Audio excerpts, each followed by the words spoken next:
Hello दोस्तों।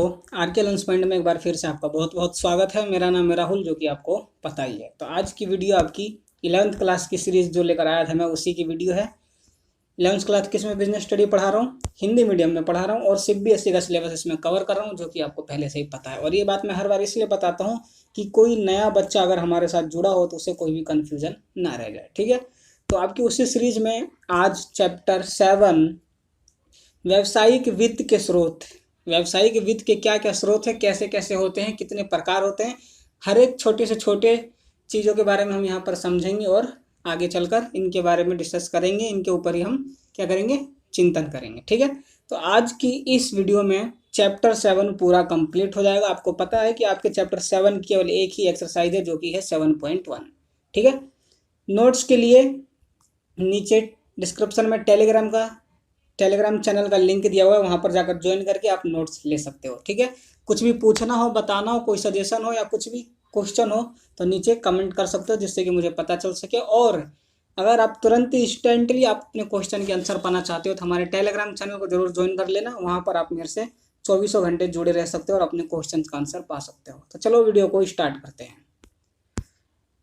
व्यावसायिक वित्त के स्रोत। व्यावसायिक वित्त के स्रोत, सबसे पहले ये जान लेते हैं कि वित्त होता क्या है, क्यों इसकी आवश्यकता पड़ती है। वित्त का मतलब आपको पता है, धन। ठीक है, तो व्यावसायिक उपक्रम को सुचारू रूप से चलाने के लिए वित्त की आवश्यकता होती है। वित्त की आवश्यकता क्यों होती है? वित्त की आवश्यकता व्यवसाय को निरंतर सुचारू रूप से चलाने के लिए होती है। वित्त की आवश्यकता क्यों होती है? व्यवसाय को चलाने के लिए। ठीक है, पर्याप्त वित्त के अभाव में ना तो व्यवसाय का कुशलतापूर्वक संचालन किया जा सकता है और न ही व्यवसाय का विस्तार संभव है। अगर हमारे पास वित्त ना हो, मतलब कि धन ना हो, पर्याप्त मात्रा में ना हो, तो हम व्यवसाय का संचालन नहीं कर सकते और ना ही उसका विस्तार कर सकते हैं। ठीक है, तो इसलिए हमें वित्त की आवश्यकता पड़ती है। अब देख लेते हैं कि व्यवसाय की वित्त की प्रकृति कैसी कैसी होती है। ठीक है, सबसे पहला, यह सभी प्रकार के व्यवसाय के लिए आवश्यक है। व्यवसाय चाहे किसी भी प्रकार का हो, हर एक प्रकार के व्यवसाय के लिए वित्त का होना आवश्यक है, क्योंकि जब तक आपके पास पैसा नहीं होगा आप व्यवसाय कैसे चलाओगे, है ना।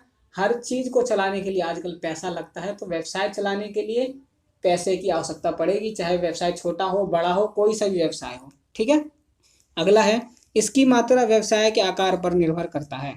व्यवसाय में वित्त की आवश्यकता व्यवसाय के आकार पर निर्भर करता है। ठीक है, जो व्यवसाय होता है अगर वो ज़्यादा बड़ा है तो उसमें वित्त की आवश्यकता ज़्यादा होगी, अगर छोटा है तो उसमें वित्त की आवश्यकता कम होगी। लेकिन वित्त आवश्यक है किसी भी व्यवसाय को क्या करने के लिए, चलाने के लिए। ठीक है, अब आगे बढ़ते हैं। इसमें सभी प्रकार की पूंजी सम्मिलित होती है। सभी प्रकार की पूंजी से क्या मतलब है?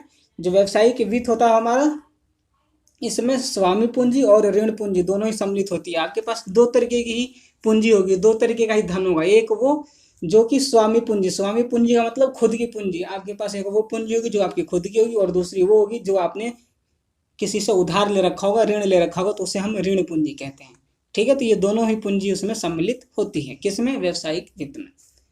इससे आकार निर्धारित होता है, इससे आकार निर्धारित होता है। जितना ज़्यादा वित्त व्यवसाय हम उतना ही बड़ा बना सकते हैं। ठीक है, इसकी प्रवृत्ति बदलती रहती है। जो इसकी प्रवृत्ति है, व्यवसायिक वित्त की प्रवृत्ति, वो बदलती रहती है। ठीक है, कैसे बदलती रहती है बताते हैं।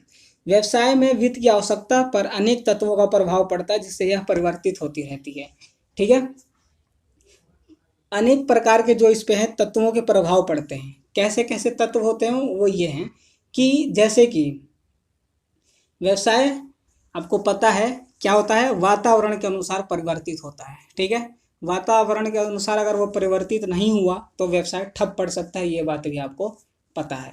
ठीक है, क्या होता है इसमें, कौन कौन से वो प्रभाव हैं, जैसे कि मुद्रास्फीति आ गया, अंतराल हो गया, मांग में कमी हो गई, वृद्धि हो गई। ठीक है, क्रय विक्रय, हमारा नगद या कैश ज़्यादा उधार हो रहा है या बढ़ रहा है, घट रहा है, तो ये सारे वो क्या हैं, तत्व हैं जिनका प्रभाव इनके ऊपर पड़ता है। किसके ऊपर पड़ता है? वित्त के ऊपर पड़ता है, जिससे कि यह बदलता रहता है, कभी भी समान, एक समान कभी भी नहीं होता है।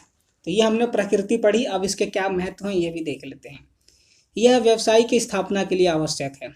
ये पॉइंट मैंने इसकी प्रकृति में बताया कि व्यवसाय को अगर हमने चलाना है तो उसके लिए क्या है, वित्त की आवश्यकता, जरूरत है, वित्त आवश्यक है। उसी प्रकार से व्यवसाय की स्थापना करने के लिए भी क्या है, वित्त आवश्यक है। ठीक है, ये सब कुछ वही लिखा है। आगे बढ़ते हैं। यह व्यवसाय को चलाने के लिए आवश्यक है, ठीक है, स्थापना के लिए आवश्यक है, चलाने के लिए भी आवश्यक है। क्यों? क्योंकि उसमें कच्चा माल क्रय करने के लिए वेतन, मजदूरी, भुगतान, ये सारी चीज़ें उसमें करनी पड़ती हैं शुरू शुरू में, जिनके लिए हमें वित्त की आवश्यकता होती है, ठीक है। अगला है, यह व्यवसाय के आधुनिकीकरण एवं विस्तार के लिए आवश्यक है। आधुनिकीकरण का मतलब क्या होता है कि किसी पुरानी चीज़ जो आपके पास पड़ी हुई है उसके स्थान पर नया ले आओ, तो वो हमारा आधुनिकीकरण होता है। मतलब कि पुराने को चेंज करके नया लाना हमारा आधुनिकीकरण कहलाता है, ठीक है।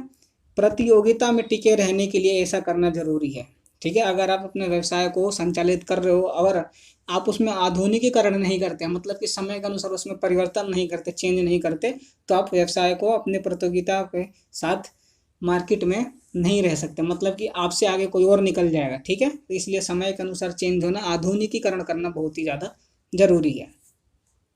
यह व्यावसायिक अवसरों का लाभ उठाने के लिए आवश्यक है। अगर आपके पास पैसे हैं तो व्यवसाय में अनेक बार लाभ के अवसर आते हैं। वित्त होने पर ही इन अवसरों का लाभ उठाया जा सकता है। जैसे अधिक मात्रा में माल क्रय करने पर छूट प्राप्त होना, ठीक है। अगर आपके पास पैसा है तभी आप आने वाले जो भी अवसर हैं उनका लाभ उठा सकते हो। जैसे कोई ऑफर चल रहा हो 50% में 50% का ऑफ, तो आप वहाँ पर माल क्रय करो, 50% का ऑफ मिलेगा आपको, ठीक है। तो ऑफर्स का लाभ उठाने के लिए भी हमारे पास वित्त होना चाहिए, ठीक है। अब आगे बढ़ते हैं, वित्तीय आवश्यकताएं। वित्तीय आवश्यकताएं क्या होती हैं, कितने प्रकार की होती हैं? तो वित्तीय आवश्यकताएं 3 प्रकार की होती हैं। पहला, दीर्घकालीन वित्तीय आवश्यकताएं। प्रायः जब व्यवसाय को 10 वर्ष से अधिक के लिए वित्त की आवश्यकता होती है तो इसे दीर्घकालीन वित्त आवश्यकता कहते हैं। दीर्घकालीन वित्त का प्रयोग भूमि, भवन, मशीनरी आदि को क्रय करने के लिए किया जाता है, ठीक है। दीर्घकालीन वित्तीय आवश्यकताएं वो आवश्यकताएं होती हैं जब व्यवसाय में या व्यवसाय को वित्त की आवश्यकता 10 वर्ष से अधिक की हो, ठीक है, तो वो हमारी दीर्घकालीन में आएगा। अगला है मध्यकालीन। व्यवसाय को जब 1 वर्ष से अधिक तथा 10 वर्ष तक के लिए 10 वर्ष तक की आवश्यकता हो तो वो मध्यकालीन वित्त आवश्यकता कहते हैं। मतलब वित्त की आवश्यकता हमें 1 साल से लेकर 10 साल तक के लिए है, तो ये हमारा मध्यकालीन है, ठीक है। मध्यकालीन वित्त का प्रयोग मशीनरी के प्रतिस्थापन, मतलब कि मशीनरियों को चेंज करना, शोध करना, विकास कार्य और बड़े पैमाने पर विज्ञापन आदि करने के लिए इनका प्रयोग किया जाता है। अगला है अल्पकालीन वित्तीय आवश्यकताएं। व्यवसाय की 1 वर्ष तक की वित्तीय आवश्यकताओं को अल्पकालीन वित्तीय आवश्यकताएं कहते हैं, ठीक है। अल्पकालीन वित्त का प्रयोग व्यवसाय के दैनिक व्ययों जैसे माल का क्रय, मजदूरी, भाड़ा, किराया, कर आदि का भुगतान करने के लिए किया जाता है। मतलब रोजाना के जो खर्चे होते हैं उनका भुगतान करने के लिए अल्पकालीन वित्त की हमें क्या होती है, आवश्यकता होती है, जरूरत होती है। तो ये वो 3 प्रकार की वित्तीय आवश्यकताएं थी जो कि हमने यहाँ पर पढ़ लिया। अब देख लेते हैं कि व्यवसायिक वित्त के स्रोत क्या हैं, कहाँ कहाँ से हमें ये वित्त मिलता है, कहाँ कहाँ से हम ले सकते हैं, ठीक है। तो स्वामित्व के दृष्टिकोण से वित्त के विभिन्न स्रोतों को निम्न 2 भागों में बांटा जा सकता है। पहला, स्वामित्व फंड, खुद का पैसा जो होता है। इसके अंतर्गत वह पूंजी सम्मिलित की जाती है जो व्यवसाय के स्वामियों की स्वयं की होती है। यह पूंजी 3 स्रोतों से प्राप्त होती है: समता अंश पूंजी, पूर्वाधिकार अंश पूंजी, लाभों का पुनर्नियोजन, विनियोजन, ठीक है। आगे चल के इनके बारे में एक एक करके पढ़ाऊंगा, तब तक हम दूसरा देख लेते हैं वो कौन सा है दूसरा, ठीक है। पहला हमने स्वामित्व फंड पढ़ा, अब दूसरा ऋण फंड, जो हमने ऋण ले रखा है, किसी से उधार ले रखा है। इसके अंतर्गत वह पूंजी सम्मिलित की जाती है जिसे बैंक, वित्तीय संस्थाओं अथवा जनता से ऋण के रूप में लिया जाता है। व्यावसायिक वित्त के विभिन्न स्रोतों में से स्वामित्व फंड स्रोतों को छोड़कर शेष सभी ऋण फंड के अंतर्गत आते हैं। मतलब कि आपके पास जितने भी वित्त हैं उनमें से केवल स्वामित्व फंड को छोड़ दें तो बाकी के सारे हमारे किस में आते हैं, ऋण फंड में आते हैं, ठीक है। अब एक एक करके पढ़ लेते हैं। जो मैंने पीछे समता अंश बताया था, पूर्वाधिकार बताया था, ठीक है, उन सबको एक एक करके अब पढ़ लेते हैं क्या होता है। तो समता अंश जो कि एक स्वामित्व फंड के अंदर आता है, ध्यान रखना, ठीक है। इसका अभिप्राय उन अंशों से है जो वार्षिक लाभांश भुगतान व समापन के समय उनकी वापसी में किसी तरह की पहल का अधिकार नहीं रखते, ठीक है। मतलब कहने का ये है कि अगर वार्षिक जो लाभांश का भुगतान किया जा रहा है जब समापन के समय, ठीक है, किसी भी व्यवसाय के समापन के टाइम पे वार्षिक लाभांश का भुगतान किया जाता है, ठीक है। तो जब ये हो रहा होता है तो उस समय पर जो भी इनके अंश हैं वो उसमें क्या, जो भी उनका लाभांश है उसमें उनको लेने के लिए पहल अधिकार नहीं रखते। मतलब कि वो पहले जाकर नहीं कह सकते कि पहला हमारा लाभांश हमें दे दो, ठीक है। कहने का मतलब ये है कि जो समता अंशधारी होते हैं वो खुद सबसे पहले अपने लाभांश की मांग नहीं कर सकते। ठीक है, क्यों नहीं कर सकते? क्योंकि सब कुछ हो जाने के बाद जो लास्ट में लाभांश बचता है तब समता अंशधारियों को उनमें से उनका हिस्सा लाभांश दिया जाता है। ठीक है, उनके पास ये अधिकार नहीं होता कि वो सबसे पहले जाकर अपना लाभांश मांगे। ठीक है, अब देख लेते हैं समता अंश के क्या लाभ हैं। सबसे पहले विनियोजकों को लाभ, मतलब कि इन्वेस्टर्स को क्या लाभ होता है देखते हैं। प्रबंधकीय क्रियाओं में हिस्सेदारी। समता अंशधारियों का कंपनी के प्रबंध में अप्रत्यक्ष रूप से हाथ होता है। समता अंशधारी संचालकों की नियुक्ति करते हैं जो उनके प्रतिनिधि के रूप में काम करते हैं। ठीक है, जो समता अंशधारी होते हैं वो अप्रत्यक्ष रूप से कंपनी को चलाते हैं। ठीक है, यही निश्चित करते हैं कि कंपनी का संचालक कौन होगा। ठीक है, जो कि उनके प्रतिनिधि में काम करता है। ठीक है, बात यहाँ पर यह समझ में आ रही है कि जो हमारे समता अंशधारी होते हैं वह अप्रत्यक्ष रूप से कंपनी को चलाते हैं, यह नियुक्त करते हैं कि कंपनी का संचालक कौन होगा। ठीक है, अगला है लाभांश के रूप में अधिक आय। कंपनी की आय के अंतिम प्राप्तकर्ता होने के कारण पूर्वाधिकार अंशधारियों ऋण पत्रों पर ब्याज का भुगतान करने के बाद जो भी शेष बचता है वह लाभ समता अंशधारियों को ही मिलता है। ठीक है, लाभांश के रूप में अधिक आय, यह जरूरी नहीं है कि हर टाइम पे आपको लाभांश के रूप में ज़्यादा ही मिले, क्योंकि हो सकता है जितना भी लाभ आपको अभी तक हुआ था कंपनी को वो लाभ पूर्वाधिकार अंशधारियों ऋण पत्रों का भुगतान करने में खत्म हो जाए, तो फिर आपको यहाँ पर लास्ट में अगर कुछ नहीं बचा तो आपको कुछ भी नहीं मिलेगा। ठीक है, अगला है पूंजीगत लाभ अर्जित करना। कंपनी के लाभ अधिक होने के कारण समता अंशों का बाजार मूल्य तेजी से बढ़ने लगता है।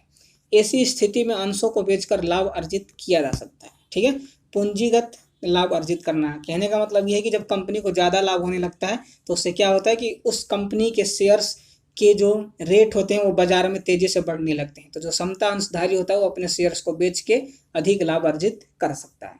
ठीक है, आगे बढ़ते हैं। अब देख लेते हैं, अभी तक हमने ये देखा कि इन्वेस्टर्स को क्या फायदा था, अब देख लेते हैं कि कंपनी को क्या फायदा होता है। ठीक है, स्थायी पूंजी की व्यवस्था।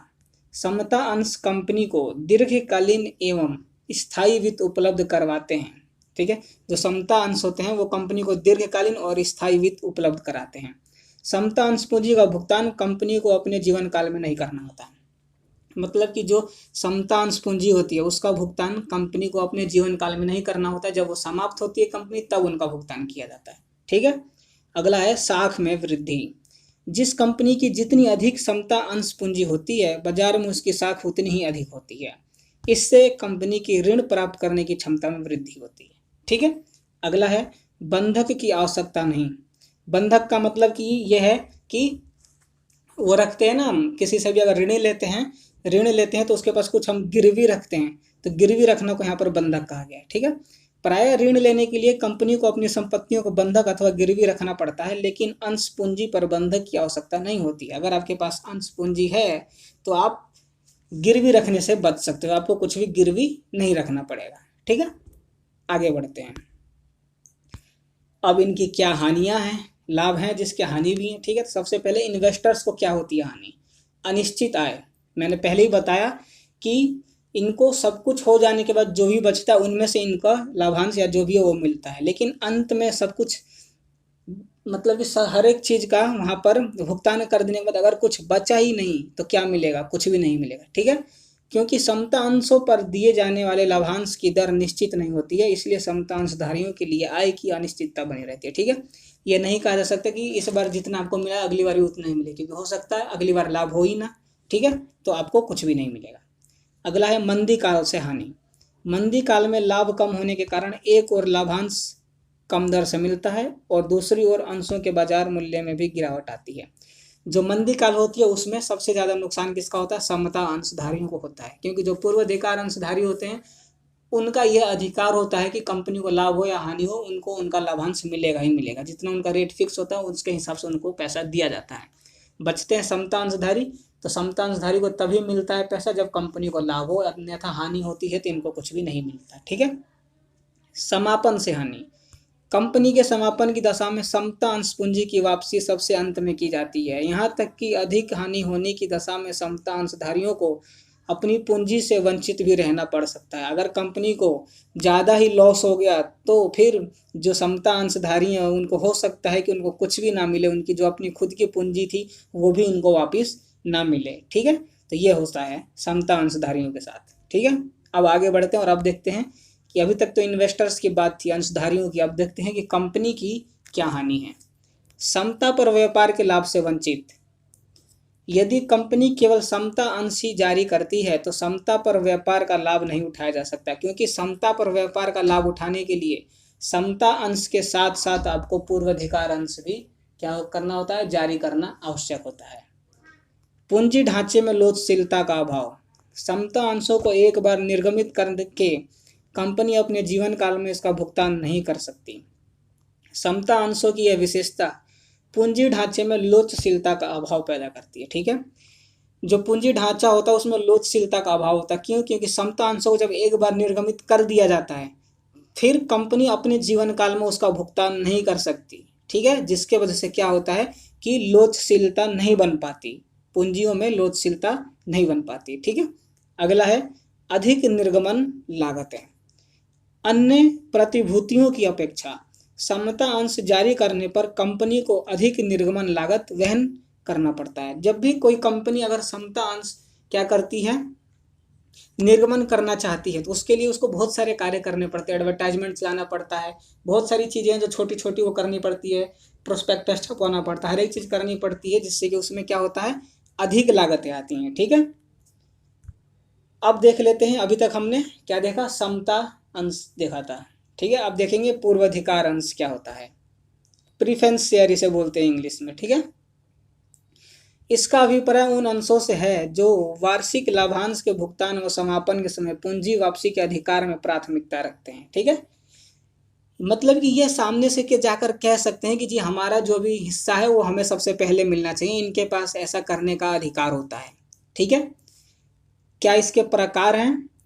परिवर्तनीय पूर्वाधिकार अंश, कई प्रकार के होते हैं आपके पूर्वाधिकार अंश। तो सबसे पहला क्या है, परिवर्तनीय पूर्वाधिकार अंश। इसका अभिप्राय पूर्वाधिकार अंशधारियों के उस अधिकार से है जिससे वो अपने पूर्वाधिकार अंशों को समता अंशों में परिवर्तित कर सकते हैं। ठीक है, परिवर्तनीय जो पूर्वाधिकार अंश है ये वह उस प्रकार के अधिकार हैं, उस प्रकार के अंश हैं जिन पूर्वाधिकार अंशों को हम समता अंश में परिवर्तित कर सकते हैं। ठीक है, परिवर्तनीय पूर्वाधिकार अंश वो अंश कहलाते हैं जिनको समता अंशों में परिवर्तित किया जा सके। ठीक है, अगला है अपरिवर्तनीय पूर्वाधिकार अंश। नाम से ही पता लग रहा है कि वह परिवर्तनीय पूर्वाधिकार अंश जिनको हम समता अंशों में परिवर्तित नहीं कर सकते वह क्या होंगे, अपरिवर्तनीय पूर्वाधिकार अंश कहलाएंगे। ठीक है, अगला है संचयी पूर्वाधिकार अंश। पूर्वाधिकार अंश पर लाभांश की दर निश्चित होती है। ठीक है, आपको पहले से ही पता है कि जो हमारा पूर्वाधिकार अंश होता है इसके ऊपर लाभांश की जो रेट होती है वो हमें फिक्स होती है कि हर साल लाभ चाहे कितना भी आपको इतना परसेंट मिलेगा, कंपनी को लाभ हो हानि हो कुछ भी हो आपको इतना परसेंट हर साल मिलेगा, तो वही आपको यहाँ पर मिलता है। यदि कंपनी को किसी वर्ष लाभ ना हो तो यह अंशधारी उस वर्ष के बकाया लाभांश को अगले वर्ष प्राप्त करने का अधिकार रखते हैं। ठीक है, अगर इस साल कंपनी को लाभ नहीं हुआ, हानि हुआ, तो जो इस साल का लाभ है अगर कम अंशधारी चाहे इस साल का जो लाभ था जो इस बार उसे नहीं मिला तो वो उस लाभ को अगले साल भी मांग सकता है, उसके पास यह अधिकार होता है। ठीक है, तो इसको हम क्या कहते हैं, संचयी पूर्वाधिकार अंश। अगला है असंचयी पूर्वाधिकार अंश। नाम से पता चल रहा है, संचयी मतलब कि पिछले वर्ष के लाभ को भी अगले वर्ष वो मांग सकता है जो कि पिछले वर्ष उसने नहीं लिया था। लेकिन असंचयी पूर्वाधिकार अंश में ऐसा नहीं कर सकता। इसके अंतर्गत किसी कारण पिछले वर्ष का लाभांश ना मिल पाए तो अगले वर्ष उसे लेने का अधिकार नहीं होता। अगर पिछले वर्ष आपको लाभांश नहीं मिला था तो उसका आप अगले साल नहीं ले सकते, उसको नहीं ले सकते। ठीक है, उसको लेने का दावा भी नहीं कर सकते। ये होता है असंचयी पूर्वाधिकार अंश। अगला है भाग्य युक्त पूर्वाधिकार अंश। जिन पूर्वाधिकार अंशों पर समता अंशधारियों को एक निश्चित दर से लाभांश वितरित करने के उपरांत शेष लाभ में से पुनः लाभांश लेने का अधिकार प्राप्त होता है उन्हें भाग्य युक्त पूर्वाधिकार अंश कहते हैं। कहने का मतलब ये है कि जो भी कंपनी को लाभांश हुआ, मान लेते हैं कि 100 रुपये कंपनी को लाभ हुआ, इसमें से सब कुछ करने के बाद पूर्वाधिकार अंश, ऋण पत्र और जो भी हमारे ये समता अंश होता है सबको सबका लाभांश देने के बाद भी मानते हैं 20 रुपये अगर बच गया तो इस 20 रुपये के लाभ में दोबारा से लाभ लेने के लिए अधिकार जिसको है उसको हम क्या कहते हैं, भाग्य युक्त पूर्वाधिकार अंश। बचे हुए लाभ में दोबारा से लाभांश लेना क्या कहलाता है, भाग युक्त पूर्वाधिकार अंश कहलाता है। अभाग्य पूर्वाधिकार अंश, अभाग्य पूर्वाधिकार अंश इसका उल्टा हो जाएगा कि बचे हुए लाभांश में दोबारा लाभांश लेने का जिसे अधिकार नहीं होता वह क्या कहलाता है, अभाग्य युक्त पूर्वाधिकार अंश कहलाता है। पुनः लाभांश लेने का अधिकार प्राप्त नहीं होता, मतलब सब कुछ कराने के बाद अगर फिर भी कुछ लाभांश बच जाता है, जैसा मैंने ऊपर बताया 20 रुपये फिर भी बच गए लाभांश के, तो इसमें आपको अब दोबारा से लाभ लेने का कोई अधिकार नहीं है, तो वह अभाग्य युक्त पूर्वाधिकार अंश कहलाएगा। ठीक है, अब आगे बढ़ते हैं। 2 और रह गए। शोध पूर्वाधिकार अंश, ऐसे पूर्वाधिकार अंश जिनका कंपनी एक निश्चित अवधि के बाद भुगतान कर देती है। मतलब कि कुछ ऐसे पूर्वाधिकार अंश होते हैं जो कि एक लिमिटेड टाइम के लिए होती है, जैसी टाइम खत्म उनका भुगतान करके उनको निपटा दिया जाता है, वो क्या कहलाते हैं, शोध्य पूर्वाधिकार अंश कहलाते हैं। और लास्ट है 8वां, अशोध्य पूर्वाधिकार अंश। ठीक है, ऐसे पूर्वाधिकार अंश जिनका कंपनी अपने जीवन काल में भुगतान नहीं कर सकती। ठीक है, मतलब कि ऐसे पूर्वाधिकार अंश जिसे कंपनी ने एक बार जारी कर दिया तो वो अपने जीवन काल में उसका भुगतान नहीं कर सकती, उसका भुगतान तब होगा जब कंपनी का समापन होगा। तो ऐसे पूर्वाधिकार अंशों को हम अशोध्य पूर्वाधिकार अंश कहते हैं। ठीक है, तो टोटल हमने आपको 8 प्रकार के क्या पढ़ाए, पूर्वाधिकार अंश पढ़ाए, जो कि पेपर के दृष्टिकोण से बहुत ही महत्वपूर्ण है। ठीक है, तो अब देख लेते हैं पूर्वाधिकार अंशों के लाभ क्या क्या हैं। सबसे पहला, इन्वेस्टर्स को क्या लाभ होता है, नियमित आय, लगातार इनको आय मिलती है, जैसा कि मैंने बताया, इनको पढ़ लेते पहले। यदि कंपनी को पर्याप्त लाभ होते हैं तो पूर्वाधिकार अंश पर पूर्व निश्चित दर से लाभांश दिया जाता है, परंतु लाभ पर्याप्त ना होने की दशा में भी कुछ लाभांश तो मिलता ही है। ठीक है, कंपनी को लाभ हो या हानि, इनका जो लाभांश फिक्स होता है वो इन्हें मिलना ही मिलना है, तो यही इनकी क्या होती है, नियमित आय होती है। अगला है समापन पर पूर्वाधिकार, कंपनी के समापन की दशा में इन्हें समता अंशधारियों से पहले भुगतान किया जाता है। इनको यह अधिकार होता है कि वह कंपनी के समापन के टाइम पर समता अंशधारियों से पहले अपने लाभांश की मांग कर सकते हैं। ठीक है, सबसे पहले इन्हीं का भुगतान किया जाता है। आगे बढ़ते हैं, अगला है, अब देख लेते हैं कंपनी को लाभ क्या होता है। अभी हमने इन्वेस्टर्स को देखा, अब हम कंपनी को देखेंगे। प्रबंध में हस्तक्षेप नहीं, प्रायः इन्हें मत देने का अधिकार प्राप्त नहीं होता, इसलिए ये कंपनी के प्रबंध में हस्तक्षेप नहीं कर सकते। जो पूर्वाधिकार अंशधारी होते हैं उनको यह अधिकार नहीं होता कि प्रबंध के कार्य में हस्तक्षेप करें। ठीक है, अगला है, कंपनी पर कम भार, समता अंशधारी प्रायः पूर्वाधिकार अंशों की अपेक्षा अधिक लाभांश की उम्मीद रखते हैं। मतलब जो समता अंशधारी होते हैं वो सोचते हैं कि पूर्वाधिकार अंशधारियों से हमें ज़्यादा लाभांश मिलेगा। ठीक है, समता अंशधारियों की यह उम्मीद कंपनी पर बोझ बनी रहती है। यह जो उम्मीद है समता अंशधारियों की, ये कंपनी के ऊपर एक बोझ बनी रहती है। हो सकता है कंपनी उनको ज़्यादा लाभ दे पाए ना दे पाए। ठीक, दूसरी ओर पूर्वाधिकार अंशों पर निश्चित दर लाभांश का भुगतान करके कंपनी निश्चिंत हो जाती है। मतलब कि जो समता नहीं, ये पूर्वाधिकार जो अंशधारी होते हैं इनकी जो लाभांश की निश्चित दर होती है, कंपनी को पता है कि इनको इतना ही पे करना है, तो वो निश्चिंत रहती है इनका भुगतान करने के बाद। ठीक है, कि अब उसके ऊपर पूर्वाधिकार अंशधारियों का कोई भी बोझ नहीं है। ठीक है, अगला है, लोचदार पूंजी ढांचा, पूर्वाधिकार अंशों का निर्गमन करके कंपनी अपने पूंजी ढांचे को लोचदार बनाती है। कंपनी अपने पूंजी को लोचदार बनाने के लिए क्या करती है, पूर्वाधिकार अंशों को जारी करती है। ठीक है, मतलब कंपनी के पास पूंजी अधिक हो जाने पर शोध्य पूर्वाधिकार अंशों का भुगतान किया जा सकता है। ठीक है, मतलब जो मैंने भी पीछे पढ़ाया था 7वां पूर्वाधिकार अंश जो कि शोध्य पूर्वाधिकार अंश था, उसमें क्या होता है कि कुछ ऐसे अंश होते हैं जो कि लिमिटेड टाइम के लिए होते हैं। ठीक है, अगर कंपनी के पास ज़्यादा पैसा हो गया, मतलब कि उसके पास कुछ पैसा बच गया, तो वो क्या कर सकती है, जो शोध्य पूर्वाधिकार अंश होते हैं उनका तुरंत वहीं पर निपटारा कर सकती है, उनका भुगतान करके उनको खत्म कर सकती है। ठीक है, इस प्रकार से कंपनी व्यवसाय अपनी पूंजी में क्या करती है, लोचशीलता उत्पन्न करती है। ठीक है, अब देख लेते हैं कि इनके दोष क्या है, हानियां क्या हैं। सबसे पहले इन्वेस्टर्स को क्या हानियां होती हैं, अतिरिक्त लाभ में हिस्सा नहीं मिलता। कंपनी को चाहे जितना भी क्या हो लाभ हो, उसमें केवल पूर्वाधिकार अंशधारियों को जो उनकी दर फिक्स होती है उतना ही उनको लाभ मिलता है, उससे ज़्यादा नहीं मिलता। प्रबंधकीय गतिविधियों में हिस्सा नहीं है, तो पहले बताया कि पूर्वाधिकार अंशधारियों को यह अधिकार नहीं है कि वो प्रबंध के कार्य में हस्तक्षेप करें या बीच में बोलें, ठीक है। समापन पर अधिशेष में हिस्सा नहीं, जब भी कंपनी का समापन होगा तो उसमें जो भी अधिशेष होगा, मतलब कि सब कुछ का भुगतान, जितने भी वो हैं, मतलब कि जितने भी अंश हैं, जितने भी ऋण हैं, जितने भी हैं, सब कुछ डिवेंचर वगैरह सब कुछ का भुगतान करने के बाद अगर फिर भी कुछ लाभांश बच जाता है तो उसमें क्या है, पूर्वाधिकार अंशों का हिस्सा नहीं होगा, ठीक है। जो भी अधिशेष बचता है उसमें इनका क्या होगा, अधिकार नहीं होगा, ठीक है। आगे चलते हैं। अब कंपनी को क्या हानि है, स्थायी भार। पूर्वाधिकार अंशों पर कंपनी को एक निश्चित दर से लाभांश देना पड़ता है, यह कंपनी पर एक स्थायी भार होता है। कंपनी के ऊपर स्थायी भार यह होता है कि पूर्वाधिकार अंशधारी को हर बार एक निश्चित दर से क्या देना है, लाभांश देना ही देना है, चाहे लाभ हो या कंपनी को हानि हो, ठीक है। तो ये एक तरीके का भार होता है कंपनी पर। कर लाभ नहीं, पूर्वाधिकार अंश पर दिया जाने वाला लाभांश कंपनी के वितरण योग्य लाभ का हिस्सा माना जाता है, ना कि एक व्यय, इसलिए कंपनी को इस लाभांश पर भी आय देना पड़ता है। मतलब कि कंपनी जो पूर्वाधिकार अंशधारियों को लाभ देती है उस लाभांश के ऊपर भी व्यवसाय को क्या देना पड़ता है, टैक्स देना पड़ता है। तो ये क्या है, एक तरीके से यहाँ पर टैक्स का प्रॉफिट नहीं मिल पाता व्यवसाय को।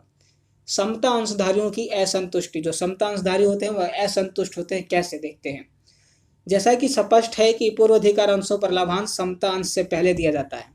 मंदी काल में अथवा जिन वर्षों में लाभ कम होते हैं, पूर्वाधिकार अंशधारियों को तो प्रायः लाभांश प्राप्त हो जाता है, लेकिन समता अंशधारियों के लिए कुछ नहीं बचता। तो इस तरीके से हमारे जो समता अंशधारी होते हैं वो असंतुष्ट होते हैं, ठीक है। अब आगे बढ़ते हैं, अब इन दोनों में डिफरेंस देख लेते हैं, समता अंश और पूर्वाधिकार अंश में डिफरेंस क्या है। और पेपर के दृष्टिकोण से बहुत ही इंपॉर्टेंट है, पढ़ लेना, 100% पेपर में पूछा ही जाएगा। प्रबंध में भाग, समता अंशधारियों को कंपनी के प्रबंध में भाग लेने का पूरा अधिकार होता है। जो समता अंशधारी होते हैं वो प्रबंध में भागीदार होते हैं। पूर्वाधिकार अंश, सामान्य परिस्थितियों में इन्हें प्रबंध में भाग लेने का कोई अधिकार नहीं होता। जो पूर्वाधिकार अंशधारी होते हैं उनको प्रबंध में भाग लेने का कोई भी अधिकार नहीं होता। लाभांश की क्रमबद्धता, कंपनी के लाभों में से समता अंश पर लाभांश बाद में दिया जाता है। जो भी कंपनी को लाभ होता है उसमें से जो भी समता अंशधारियों को लाभ दिया जाता है वो सबसे लास्ट में, सब कुछ हो जाने के बाद बचे हुए लाभों में से दिया जाता है। इन्हें लाभांश समता अंशों से पहले दिया जाता है। जो पूर्वाधिकार अंशधारी होते हैं इनको सबसे पहले लाभांश दिया जाता है। पूंजी वापसी का क्रम, समता अंशधारियों को कंपनी के समापन पर इन्हें पूंजी वापसी पूर्वाधिकार अंश के बाद दी जाती है। मतलब कि कंपनी का जब समापन होता है तो पूर्वाधिकार जो अंशधारी होते हैं इनकी पूंजी लौटाने के बाद ही समता अंशधारियों की पूंजी लौटाई जाती है। पूर्वाधिकार अंशधारियों को समता अंशधारियों से पहले पूंजी मिल जाती है, वापसी हो जाती है। लाभांश की निश्चितता, इन पर लाभांश अनिश्चित होता है, अर्थात घटता बढ़ता रहता है। जो समता अंशधारी होते हैं इनके लाभांश निश्चित नहीं होते, जैसा कि मैंने पीछे ही बताया। पूर्वाधिकार अंशधारी के लाभांश निश्चित होते हैं। अनिवार्यता, कंपनी की स्थापना के लिए समता अंश का निर्गमन किया जाना अनिवार्य है। कंपनी की अगर स्थापना करना चाहते हो तो उसके लिए समता अंश को निर्गमित करना, जारी करना जरूरी है, ताकि वो, तभी तो समता अंशधारी क्यों जारी करते हैं, ताकि हम पैसा अपनी कंपनी में ला सकें, लोगों का पैसा अपनी कंपनी में लगा सकें, जिससे कंपनी का स्थापना किया जा सके। इसलिए हम क्या करते हैं, समता अंश जारी करते हैं, ठीक है। जो पूर्वाधिकार अंश है इनका निर्गमन करना अनिवार्य नहीं है, चाहे तो कर सकते हैं और ना चाहे तो नहीं भी कर सकते, ठीक है। तो ये इनके बीच में क्या है, डिफरेंसेस है। मैंने आसान भाषा में इस डिफरेंसेस को समझाने की कोशिश करी है। मैं आशा करता हूँ कि समझ में आया होगा। अगर फिर भी कोई भी समस्या रह गई हो, कुछ समझ में ना आया हो तो कमेंट बेझिझक होकर कर देना, ठीक है। अब आगे बढ़ते हैं। ऋण पत्र एवं बॉन्ड, इसका अभिप्राय ऋणधारियों द्वारा कंपनियों को दिए गए ऋण से है, जिन पर वो निश्चित दर से ब्याज प्राप्त करते हैं, ठीक है।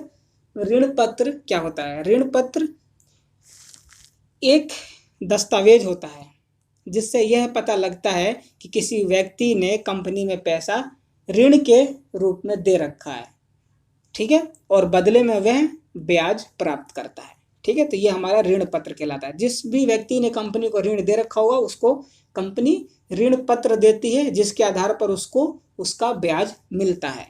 अब कितने प्रकार के होते हैं यह देख लेते हैं। सबसे पहला वाहक ऋण पत्र। जिन ऋण पत्रों का हस्तांतरण केवल सुपुर्दगी द्वारा किया जा सकता है उन्हें वाहक ऋण पत्र कहते हैं। कंपनी ऐसे ऋण पत्र धारियों का कोई रिकॉर्ड नहीं रखती। इन ऋण पत्रों पर देय ब्याज का भुगतान इसके साथ संलग्न कूपन के आधार पर किया जाता है।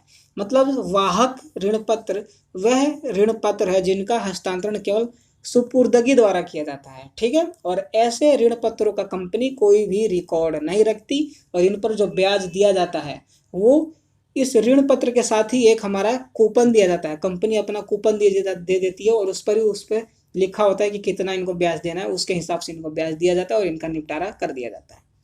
अगला है पंजीकृत ऋण पत्र। जिन ऋण पत्रों का हस्तांतरण कंपनी के कार्यकाल में पूर्व सूचना द्वारा किया जाता है इन्हें पंजीकृत ऋण पत्र कहते हैं। कंपनी इनका रिकॉर्ड भी रखती है, ठीक है। अगला है शोधनीय ऋण पत्र।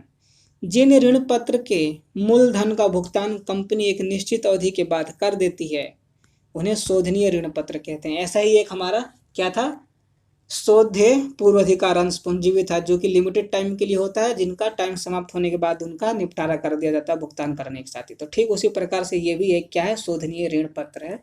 इसका भी सेम प्रोसेस है, लिमिटेड टाइम के लिए यह होता है, ठीक है। आगे बढ़ते हैं। अशोध्य ऋण पत्र। जिन ऋण पत्रों के मूलधन का भुगतान कंपनी अपने जीवन काल में नहीं कर सकती उन्हें अशोध्य ऋण पत्र कहते हैं। इनका भुगतान केवल कंपनी के समापन पर ही संभव है, ठीक है। सेम वही जो हमारा पूर्वाधिकार अंश थे, शोध्य और अशोध्य, तो वही है सेम, ठीक है। अगला है परिवर्तनशील। जब ऋण पत्रधारियों को यह विकल्प दिया जाता है कि वे निश्चित समय के अंदर अपने ऋण पत्रों को अंशों में बदलवा सकते हैं तो ऐसे ऋण पत्रों को परिवर्तनशील ऋण पत्र कहा जाता है, ठीक है। कुछ ऋण पत्रों को कंपनी क्या करती है, यह अवसर दे देती है, उनको यह अधिकार देती है कि कुछ समय के अंदर वो अपने ऋण पत्रों को अंशों में बदलवा सकते हैं, ठीक है। तो इन ऐसे ऋण पत्र को क्या कहते हैं, परिवर्तनशील ऋण पत्र कहते हैं। मतलब ऐसे ऋण पत्र जिनको निश्चित समय के अंदर अंशों में परिवर्तित किया जा सके वह परिवर्तनशील ऋण पत्र कहलाते हैं, ठीक है। अगला है सुरक्षित ऋण पत्र। जब कंपनी द्वारा किरण नहीं है, ऋण पत्र, ठीक है, यहाँ पे मिसप्रिंट हुआ। जब कंपनी द्वारा ऋण पत्रों का निर्गमन अपनी संपत्ति को बंधक रखकर किया जाता है तो ऐसे ऋण पत्रों को सुरक्षित ऋण पत्र कहा जाता है। मतलब कि ऐसा ऋण जब कंपनी ऋण पत्रों का निर्गमन, मतलब कि जब कंपनी अपने वस्तुओं को गिरवी रखकर उधार लेती है तो ऐसे ऋण पत्रों को सुरक्षित ऋण पत्र कहते हैं। ऐसे ऋण पत्रों को सुरक्षित ऋण पत्र कहते हैं। इसकी खास बात यह है कि कंपनी जब भी ऐसा ऋण लेती है तो बदले में कुछ ना कुछ गिरवी रखती है, ठीक है। अगला है असुरक्षित ऋण पत्र। जिन ऋण पत्रों पर कंपनी अपनी किसी संपत्ति को बंधक नहीं रखती उन्हें असुरक्षित कहते हैं। मतलब कि ऐसे ऋण जब कंपनी लेती है जिसके लिए उसे कुछ भी गिरवी नहीं रखना पड़ता तो वह क्या कहलाता है, असुरक्षित ऋण पत्र कहलाता है, ठीक है। आगे बढ़ते हैं। ऋण पत्र हमने पढ़ लिए, कितने प्रकार के थे हमारे, 7 प्रकार के ऋण पत्र थे, ठीक है। अब इनके क्या लाभ हैं और क्या हानियां वो पढ़ेंगे। सबसे पहले इन्वेस्टर्स को क्या लाभ, स्थायी व नियमित आय। ऋण पत्रों पर पूर्व निर्धारित दर से ब्याज का नियमित भुगतान प्राप्त होता है, इसलिए उनका क्या है, नियमित और स्थायी क्या है, आय है। अधिक सुरक्षित विनियोग।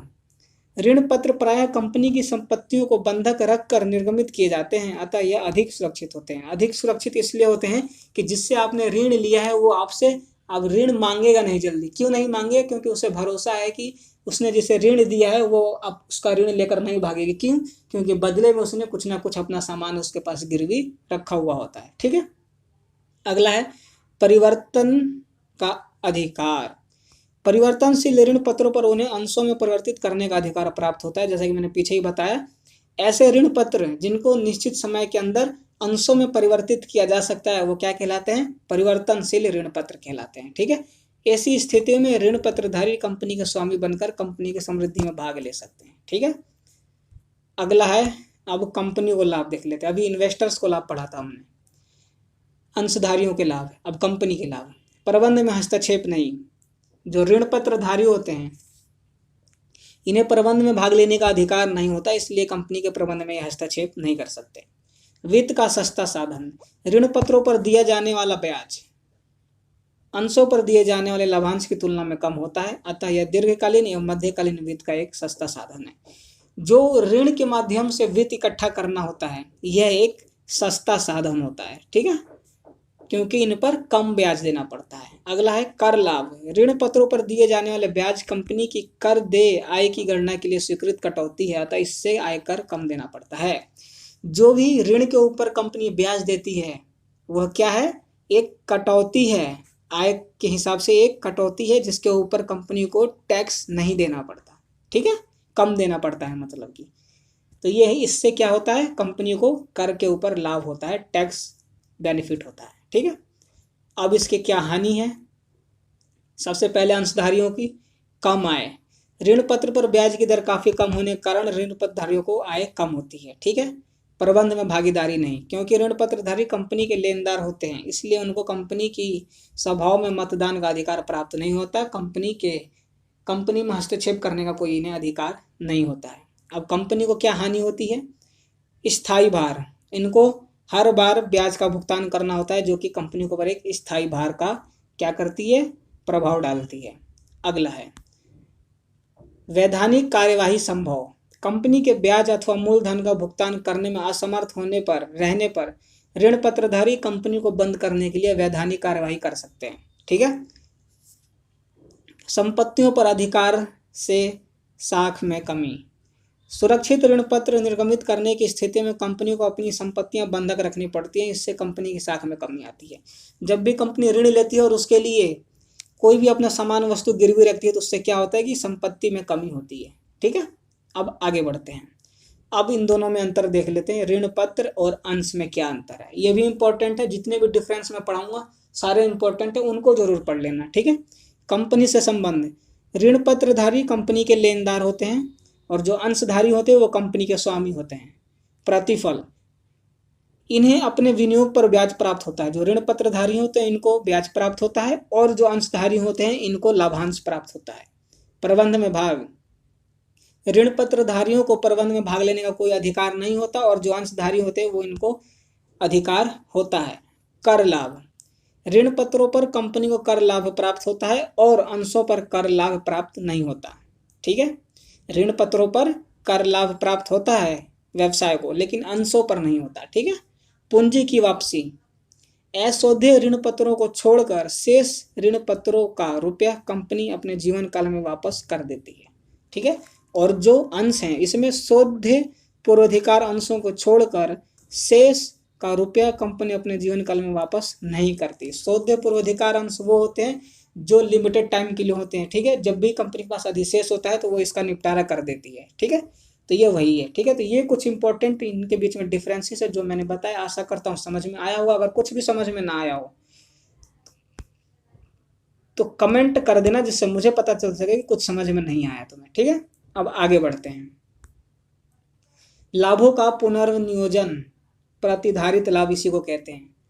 इसका अभिप्राय शुद्ध लाभ के उस भाग से है जो अंशधारियों में लाभांश के रूप में नहीं बांटा जाता, बल्कि भविष्य में प्रयोग करने के लिए व्यवसाय में ही रख लिया जाता है। मतलब कि जो भी कंपनी को लाभ हुआ उस लाभ को, ठीक है, शुद्ध लाभ को, मतलब कि सब कुछ दे देने के बाद जो लाभ बच जाता है, सब कुछ हर एक चीज का भुगतान कर देने के बाद जो बच जाता है वो शुद्ध लाभ होता है। और कंपनी उसको अपने अंशधारियों में ना बांटकर उसको अपनी कंपनी में स्वयं रख लेती है, ताकि भविष्य में आने वाले जो भी समस्याएं हैं उनसे निपटा जा सके। तो ऐसे लाभों को क्या कहते हैं, पुनर्विनियोजन, ठीक है, यानी कि प्रतिधारित लाभ। क्या लाभ है इसके, वित्त का सबसे सस्ता साधन है ये, क्योंकि इससे एकत्रित करने में कंपनी को कुछ भी व्यय नहीं करना पड़ता, ठीक है। तो ये वित्त का सबसे सस्ता साधन। कंपनी के विस्तार में आसानी। कंपनी की विस्तार योजनाओं को आसानी से लागू किया जा सकता है। अगर आपके पास अधिशेष है, पैसा है, वित्त है, तो आप आसानी से अपनी कंपनी का विस्तार कर सकते हैं। पूंजी निर्माण में वृद्धि। देश की बचत को जितना अधिक निवेश किया जाता है उतना ही अधिक पूंजी निर्माण होती है। अगर आपने अपनी बचत को कहीं इन्वेस्ट कर रखा तो उससे आपकी दोबारा जो इन्वेस्टमेंट है वो बढ़ेगी, निर्माण होगी, पूंजी बढ़ेगी। तो इससे क्या होता है, आपकी पूंजी में वृद्धि होती है, ठीक है। अब क्या इसकी हानियां हैं। एक अधिकार का खतरा। लाभों को अधिक मात्रा में एकत्रित करने से कंपनी की वित्तीय स्थिति में सुधार होती है। ऐसी कंपनियां तेजी से विकसित होने लगती हैं और कुछ समय बाद वह एक अधिकार की स्थिति में आ जाती हैं।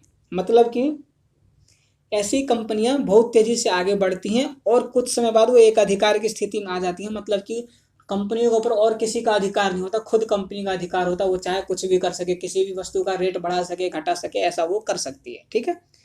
परिणामतः एक अधिकार की हानियां दृष्टिगोचर होने लगती हैं। कंपनी द्वारा अपनी वस्तुओं का मनचाहा मूल्य वसूल करना एक अधिकार की सबसे बड़ी हानि है। जब कंपनी एक अधिकार हो जाती है, एक अधिकार की स्थिति में आ जाती है, तो वो अपने सारे निर्णय खुद लेती है, उसके ऊपर किसी का नियंत्रण नहीं रहता। तब वो अपनी वस्तु प्रोडक्ट का कीमत वसूल मतलब जितना चाहे वसूल सकती है, कम ज़्यादा कुछ भी कर सकती है। ठीक है। तो ये क्या है? हानि है। अति पूंजीकरण का खतरा। अधिक संचय से कंपनी में पूंजी की अधिकता हो जाती है और यदि इसी अनुपात में लाभ में वृद्धि ना हो तो अति पूंजीकरण की स्थिति उत्पन्न होती है। मतलब कि जितना धन आपके पास इकट्ठा होता जा रहा है, अगर उसी मात्रा में अगर आपके पास लाभ इकट्ठा हो रहा है तब तो ठीक है, अगर ऐसा नहीं हो रहा है तो अति पूंजीकरण की स्थिति उत्पन्न हो रही है। मतलब कि आपके पास केवल आपके एसेट्स बढ़ रहे हैं और आपके प्रॉफिट नहीं बढ़ रहे हैं। ठीक है। अगला है अंशधारियों को हानि की संभावना। अंशधारियों को कम दर से लाभांश देकर संचय में रुपया जमा किया जाता है। इससे क्या होता है? अंशधारियों को हानि की संभावना रहती है, क्योंकि कई कंपनियां ऐसी भी होती हैं जो अपने लाभ संचय के लिए क्या करती हैं? अंशधारियों को कम लाभ देती है। ठीक है। अब आगे बढ़ते हैं। जन निक्षेप क्या होता है? इसका अभिप्राय उस जमा से है जो व्यावसायिक संगठनों द्वारा जनता से सीधे ही प्राप्त की जाती है। ठीक है। जन निक्षेप वह जमा है, वह डिपॉजिट्स हैं जो व्यावसायिक संगठनों द्वारा जनता से सीधा लिया जाता है।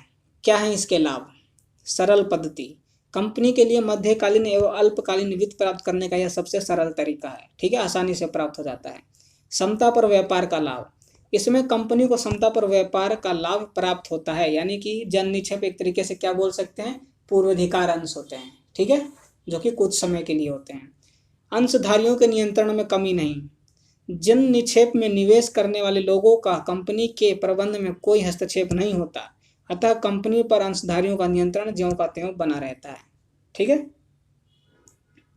क्या है इसकी हानियां? अच्छे समय के साथ ही कंपनी को जन निक्षेप केवल तभी प्राप्त होते हैं जब कंपनी की वित्तीय स्थिति बहुत अच्छी हो। संकट काल में निवेशक अपना धन जन निक्षेप की अपेक्षा बैंक में जमा करवाना अधिक अच्छा समझते हैं, चाहे ब्याज कम ही क्यों ना मिले।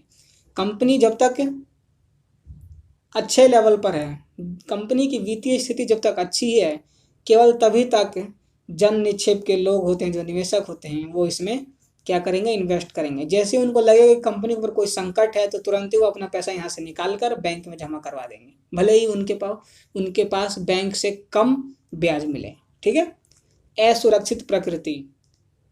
जन निक्षेप असुरक्षित प्रकृति के होते हैं। जमाकर्ताओं को बंधक के रूप में कुछ भी प्राप्त नहीं होता। मतलब कि जो जन निक्षेप है, इसमें जब कंपनी लोगों से लेती है पैसा तो उसके बदले में कुछ भी उनके पास गिरवी नहीं रखती। ठीक है। इसलिए क्या है? असुरक्षित है। गलत प्रवृत्ति। जन निक्षेप पूंजी बाजार में गलत प्रवृत्तियां प्रारंभ करते हैं। जैसे एक ही अवधि के जन निक्षेप पर अलग अलग कंपनियां विभिन्न ब्याज की दर निश्चित कर देती है। ठीक है। मतलब कि एक समय के अंदर ही अलग अलग कंपनियां ब्याज अलग अलग दर से देती है। जैसे बहुत सारी कंपनियां तो सारी जन निक्षेप करती होंगी, इससे पैसा लेती होंगी, तो इन्वेस्टर्स बहुत हैं, तो अब हर एक कंपनी ने अपने तरीके से अपना दर निश्चित कर दिया ताकि ज़्यादा लोग उसकी कंपनी को जाके इन्वेस्ट करें। ठीक है। तो हर एक तरीके से मतलब कि एक कंपनी है वो मान लेते हैं 10% दे रही है ब्याज, दूसरी कंपनी आएगी वो बोलेगी मैं 12% दे रही हूँ, तो सारे उसकी तरफ चले जाएंगे। ठीक है। मतलब ऐसे ही चलता रहता है। ठीक है। तो ये क्या है? जन निक्षेप की हानियां हैं। ये क्या है? गलत प्रवृत्तियां हैं। ठीक। अब आगे बढ़ते हैं और अब देख लेते हैं अंत कंपनी जमा, ICD, इंटर कंपनी डिपॉजिट। इसका अभिप्राय एक कंपनी द्वारा दूसरी कंपनी को दिए जाने वाले असुरक्षित अल्पकालीन वित्त से है। दलालों के माध्यम से होते हैं। जमा पर ब्याज की दर बैंक तथा अन्य बाजारों से अधिक होती है। ठीक है। यह दलालों के माध्यम से किया जाता है। यह अल्पकालीन असुरक्षित वित्त है। ठीक है। और इस पर जो दर होते हैं वो क्या होते हैं? ज़्यादा होते हैं। क्या है इसके प्रकार? पहला 3 महीने वाली जमाएं। यह सर्वाधिक प्रचलित प्रकार है। यह जमाएं कंपनियों की अल्पकालीन पूंजी कमी की समस्या को हल करती है। और दूसरा है 6 महीने वाली जमाएं। यह जमाएं मुख्यतः प्रथम श्रेणी के कर्जदारों को उपलब्ध होती हैं। इन पर ब्याज की वार्षिक दर 15% के लगभग रहती है। ठीक है। और लास्ट तीसरी मांग जमाएं। इसके अंतर्गत ऋणदाता एक दिन का नोटिस देकर कभी भी अपना धन वापस ले सकता है। इन पर ब्याज की वार्षिक दर 10% के आसपास रहती है। तो ये 3 प्रकार की क्या है, अंत कंपनी जमाएं हैं। ठीक है।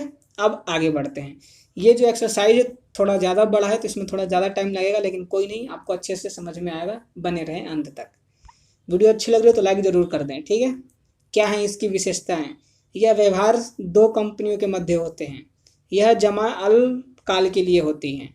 यह जमाएं असुरक्षित होती हैं। यह व्यवहार दलालों के माध्यम से होते हैं। क्या है ये इसकी विशेषताएं? अब देख लेते हैं ग्लोबल डिपॉजिटरी रिसिप्ट क्या होती हैं। ग्लोबल डिपॉजिटरी रिसिप्ट GDR क्या होता है? यह एक ऐसा प्रलेख है जो एक देश की कंपनियां विदेशी पूंजी प्राप्त करने के लिए विदेशों में US डॉलर में जारी करती हैं। यह एक प्रलेख है जो कि एक देश की कंपनियां विदेशी पूंजी को प्राप्त करने के लिए विदेशों में US डॉलर में जारी करती है। ठीक है। इनकी ट्रेडिंग उन सभी विदेशी अंश बाजारों में होती है। ठीक है। जहां इन्हें सूचीबद्ध कराया जाता है, मतलब जहां पर इनका रजिस्ट्रेशन कराया जाता है, इनका व्यापार ट्रेडिंग वहीं पर होता है। उदाहरण के लिए रिलायंस इंडस्ट्री द्वारा जारी किए गए GDR न्यूयॉर्क स्टॉक एक्सचेंज पर सूचीबद्ध है, इसलिए इसका क्रय विक्रय वहीं हो सकता है। मतलब कि जो रिलायंस इंडस्ट्री है इसका रजिस्ट्रेशन कहाँ हो रखा है? न्यूयॉर्क स्टॉक एक्सचेंज में, तो इसका क्रय विक्रय भी केवल वहीं पर हो सकता है। ठीक है। यह है ग्लोबल डिपॉजिटरी रिसिप्ट। क्या है इसकी विशेषताएं? इसको किसी भी अमेरिकन तथा यूरोपियन स्टॉक एक्सचेंज पर सूचीबद्ध कराया जा सकता है। ठीक है। अमेरिकन और यूरोपियन स्टॉक एक्सचेंज पर इनको रजिस्टर कराया जा सकता है। एक GDR एक से अधिक अंशों का प्रतिनिधित्व कर सकते हैं। एक जो GDR है वो एक से अधिक अंशों का प्रतिनिधित्व कर सकता है। GDR का धारक इन्हें अंशों में परिवर्तित कर सकता है। जो भी GDR धारक है उसको अंशों में यह परिवर्तित कर सकता है। यह उनके पास अधिकार होता है GDR धारकों के पास। ठीक है। इन पर लाभांश अंशों की भांति ही प्राप्त होते हैं। जो ये रिसिप्ट्स होते हैं, डिपॉजिटरी रिसिप्ट्स होते हैं, इनके ऊपर भी ठीक उन्हीं तरह लाभांश मिलते हैं जैसे कि अंशों पर मिलता है। ठीक है। क्या इसकी प्रक्रिया है GDR को जारी करने की? इसे जारी करने वाली कंपनी सर्वप्रथम अपने अंशों को किसी घरेलू कस्टोडियन बैंक के सुपुर्द करती है। ठीक। दूसरे चरण पर क्या करती है?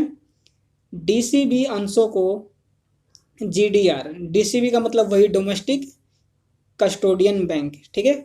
Custodian bank. DCB अंशों को GDR के रूप में जारी करने के लिए विदेश में स्थित किसी ओवरसीज डिपॉजिटरी बैंक से प्रार्थना करती है। ठीक है। मतलब कि कस्टोडियन जो बैंक होती है वो इस GDR को जारी करने के लिए किसी विदेश में स्थित ओवरसीज डिपॉजिटरी बैंक से प्रार्थना करती है। अगला चरण क्या है?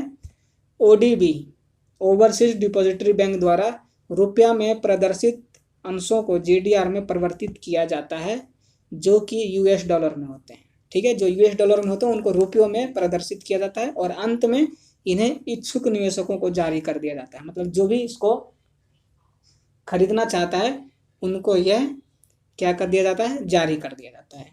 क्या है इसके लाभ? इससे विदेशी पूंजी प्राप्त होती है।